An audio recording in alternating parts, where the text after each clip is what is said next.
Hi guys, welcome back. ఎలా ఉన్నారు అందరూ? ఇవాళ నేను సాహసం చేయబోతున్నాను. అదేంటంటే చెరుకు రసంతో బెల్లం తయారు చేశాను అనమాట.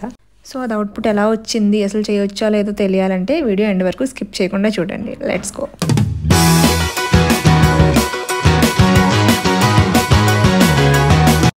ఫస్ట్ అయితే మేము 1 లీటర్తో ట్రై చేద్దామని చెప్పేసి అసలు ప్యూర్ చెరుకు రసం ఉంటుంది కదా, నిమ్మరసం అనే అవి ఏం కలపకుండా ప్యూర్ది దాంతో ట్రై చేద్దామని 1 లీటర్ పోసాను అందులో.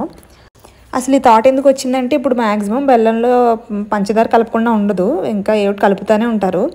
మేము 2-3 చోట్ల అడిగాం, అసలు షుగర్ కలపకుండా తయారు చేయమని బెల్లం అని చెప్పారు. సో అసలు ట్రై చేద్దామని ఇలా చేసామన్నమాట.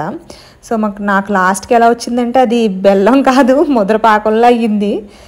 బట్ టేస్ట్ అయితే మాత్రం చాలా బాగుంది. జీడిలా కొంచెం సాగింది, కానీ ఫస్ట్లో 2 డేస్కి మాత్రం అది కొంచెం ఇది ముద్ద బెల్లం అంటారు కదా, ఆ టైప్లో అయ్యింది.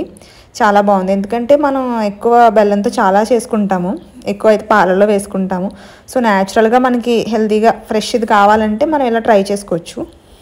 ఫస్ట్ అయితే ఇది ఎంతసేపు ఉన్నా ఇలా వాటర్లానే ఉంది, అసలు అవుతుందా అవుదా అనుకున్నాను. బట్ 30 మినిట్స్కి కొంచెం ఇది ఇలా అయింది.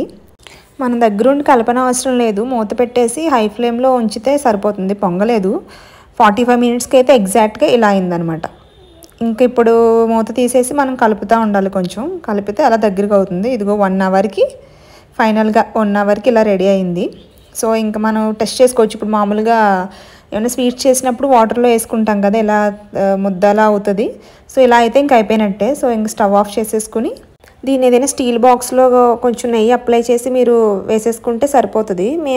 నేను డౌట్ వచ్చి నాకు అవుతుందో లేదా అని ఈ ఐస్ క్యూబ్స్ వాటిలో వేసాము. కాసేపు ఒక 1 అవర్ ఉంచాక అప్పుడు ఫ్రిడ్జ్లో పెట్టాను నేనైతే.